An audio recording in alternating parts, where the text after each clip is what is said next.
જામનગરના કાલાવડમાં ખેલ મહાકુંભમાં મોટો વિવાદ થયો છે। દોડની સ્પર્ધામાં પ્રથમ નંબર જાહેર કર્યા પછી મોટો ખેલ થયો। સ્પર્ધામાં પ્રથમ નંબર જાહેર થયેલી વિદ્યાર્થીનીને ફરી દોડાવાઈ। બે સ્પર્ધક વિદ્યાર્થીની બાકી રહી જતા ફરી દોડાવવાનું ફરમાન છૂટ્યું। પ્રથમ ક્રમાંકની વિદ્યાર્થીની 3 વાર દોડી છતાં ફરી દોડાવતા તબિયત લથડતા રાજકોટની ખાનગી હોસ્પિટલ ખસેડાઈ। વિદ્યાર્થીનીને ત્રીજી વાર દોડાવતા લીવર પર ગંભીર અસર થઈ। ભૂમિ સ્કૂલના સંચાલકોએ તાલુકા પ્રાથમિક શિક્ષણ અધિકારી અને જિલ્લા રમતગમત અધિકારીને રજૂઆત કરી છે।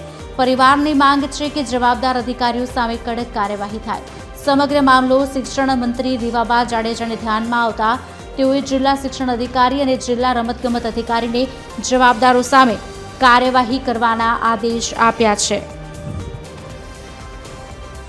તેને 3 વાર એટલી વાર દોડેલ તો એને પાણીની કમીના કારણે ડિહાઇડ્રેશન થઈ ગયું અને એના લીવર ઉપર સોજો આવી ગયો।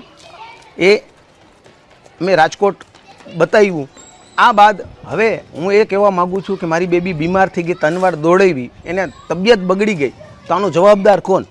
હું એમ કહેવા માગું છું મારી બેબીને કાંઈ થશે તો આનો જવાબદાર કોણ રહેશે? ત્યાં આગળ એવું થયું, પહેલા રાઉન્ડમાં બીજો નંબર આવ્યો હતો અને એના પછી સેકન્ડ રાઉન્ડમાં પહેલો નંબર આવી ગયેલો હતો અને નંબર આવી ગયા, જાહેરાત થઈ ગયા પછી પણ પાછળથી 2 વિદ્યાર્થીને એડ કર્યો, એને પાછળ 2 એડ કર્યા અને પછી અમારી વિદ્યાર્થીનો નંબર આવેલ નથી, એટલે અમને અન્યાય થયેલો છે, બરાબર છે। તો તે બાબતમાં તેના વાલીશ્રીનો અમે કોન્ટેક્ટ હતા। તે બાળકીની તબિયત પણ અત્યારે બગડેલ છે અત્યારે અને તેને પ્રોબ્લેમ છે, બરાબર। તો એ બાબતમાં ન્યાય થાય એવો ઈસી સ્કૂલ તરફથી અમારી ખાસ વિનંતી તમને કે સ્કૂલ તરફથી કે ભાઈ બાળકીને ન્યાય થાય મળે એવો ઈસી છે અત્યારે સ્કૂલમાં। કમ્પ્લેન મળેલ હતી કે તેની બાળકીને 100 મીટરની અંદર કોઈ પ્રકારનો નંબર આવ્યા છતાં પણ નંબર નથી મળેલ।